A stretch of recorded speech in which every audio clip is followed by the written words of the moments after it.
Okay, let's go. All right.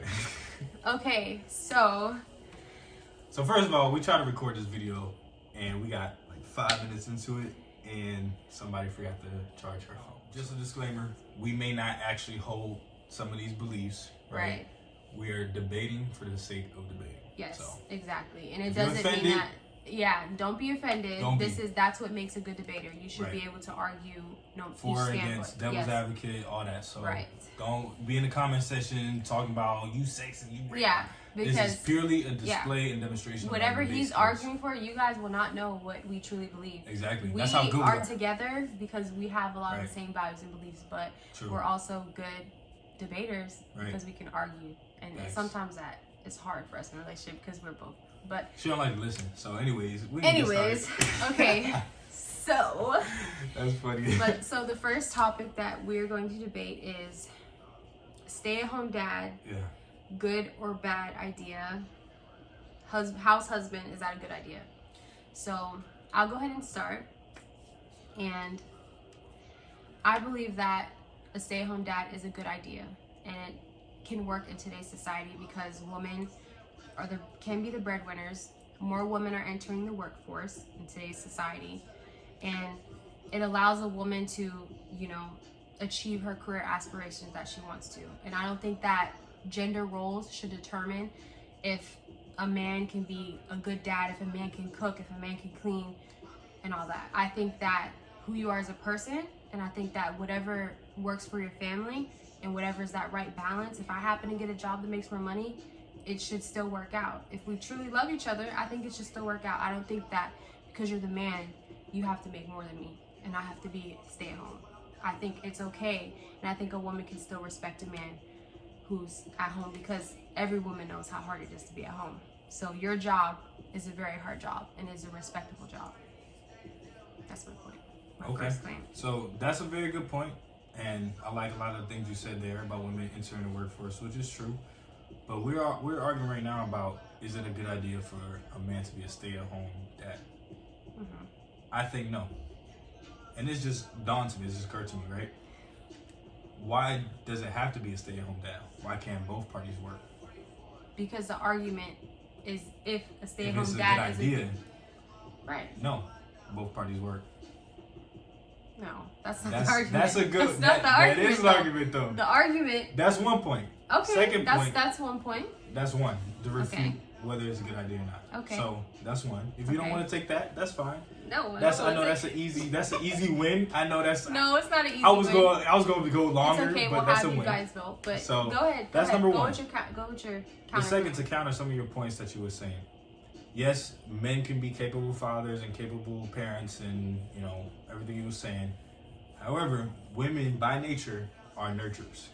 They the ones that get pregnant. They're the ones that carry the child, nurse the child in most cases. They are literally biologically designed for childbirth and child rearing. So that's like going against nature in a way by doing the exact opposite of what nature intended. Because of what? Because you can find a job? Yeah. So can a man. A man should provide. A man should be able to make enough for his family to provide and put food on the table and pay all the bills and all that stuff like that. That should happen. And the reason why it's not a good idea for that to happen is because that's how we biologically been wired. That's what makes it attractive to women in the majority of cases, is that they're good providers, they're strong, they're ambitious, yada yada yada yada. Right? So these are things that are hard coded into our psyche and our psychological attraction to each other. So it's not just about societal norms, it's about biology. Okay. Which, just like we can't grow wings and fly, right? There's certain things that we aren't biologically supposed to do. So a man providing, that's something that he's biologically supposed to do. It's how it's been throughout history. We're stronger, we're faster. All those things that made us good in the wild make us dominant and aggressive in the business place. A lot of men have gotten away from that in modern days, and that's why you feel like it might be okay for a man to stay at home, because a lot of men are not men. They're boys and they're betas and all this stuff that we like to throw around, and that's why people think it's okay. But a true man shouldn't be okay staying home. It's going to create relationship dynamics. The rates of divorce for stay-at-home dads are a lot higher than they are for the traditional role. So I'm sure about that. All we right. can fact check it. Y'all can fact check it if you want to. Okay. So, first thing I want to talk about is, you said we're biologically created. This is how, it has been since the beginning of time. But, I can argue that because we're not cavemen anymore. I don't need you to go out and kill a tiger.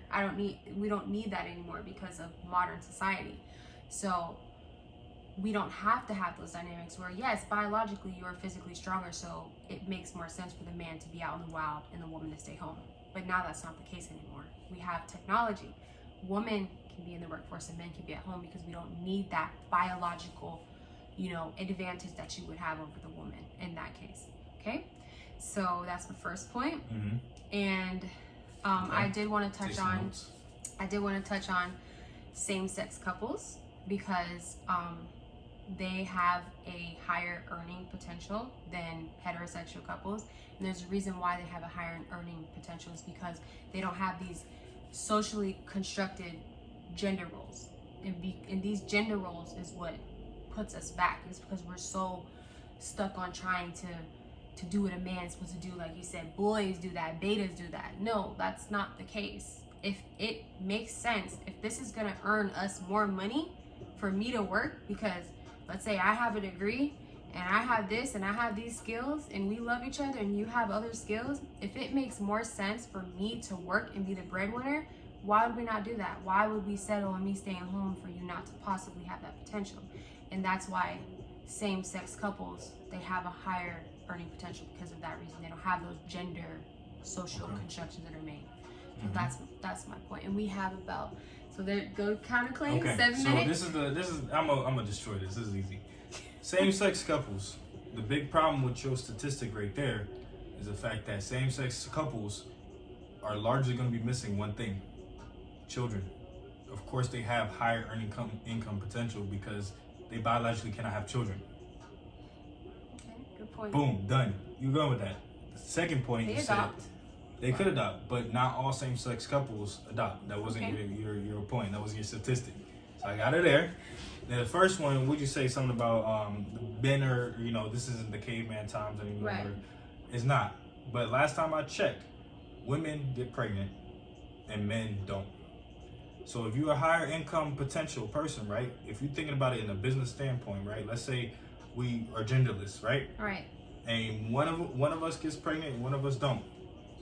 Wouldn't it make more sense to have the person who has that high income potential to not get pregnant? Because then you're going to lose a lot of income. Perhaps. So if you want to have more than one child and you're the breadwinner, but maternity leave is how long in the U.S.? You know this. Yeah.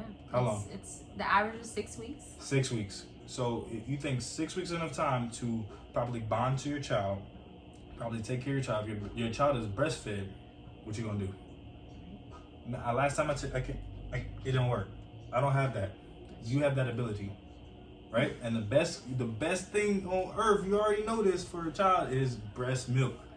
Formula is a good substitute, blah blah blah, but breast milk is the best thing. So women are literally designed for that. So if the roles are, I'm a stay-at-home husband, I'm gonna be limited. I'm gonna be handicapped in my role. I'm not gonna be the best at it. So we're talking about good ideas. I'm not talking about feelings. I'm talking about purely what is a good idea versus what is a bad idea. Who's best suited for the role? Who's not? The person who doesn't lose 6 months of work time and productivity and potentially dying in childbirth, right? That's another thing. Childbirth is risky. So if you get pregnant, die in childbirth, and you're the high income earner, and I've been a stay-at-home husband for the last 5 years, my resume is missing 5 years of work, I don't have any qualifications, you have a degree like you said, who's gonna earn the money? I'm gonna be left with 2 kids with no job, no ability to breastfeed them, and my qualifications is what for the last 5 years?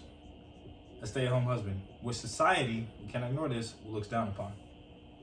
They don't respect it as well as they respect women who are stay-at-home moms. So that's why I'm telling you, the goal is to figure out if it's a good idea or a bad idea. Not if it's something that you guys want. Not if it's something that you think you want to be, right? We just talk about facts here. All so right. that's all 3 of your points. Just Good job, babe. Good job. So that was 10 minutes. So we try to limit ourselves to 10 minutes of a debate, and that was really good. So you guys let us know who you think is the winner of this debate. Was it me for, you know, women's first, woman leadership, or was it him for the, you know, the gender stereotypes, or, you know, traditional, you know? So now we're not talking about, you know, again, she's trying to throw in the last little piece of, are you for women's genders or not? That's she's trying to manipulate y'all. Don't fall for that. Don't fall for that. Right. What we really talking about here is if who something made the best argument. That's all we're asking. And we will let you guys know in our next video what we actually believe about that. Because and what the results were too. What the results were. So that's the main thing. Yes. But we're gonna see y'all next week. First debate. See, this shows you that you're supposed to be able to argue with your woman, not argue, but debate with your woman. Yes, you should. And not be emotionally tied to it. Mad as shit. You should be able to argue with your partner and still love them at the end of the day. Because all it's all about is just expressing yourself and getting your point of view across. Communication. That's all it's about. Communication is key.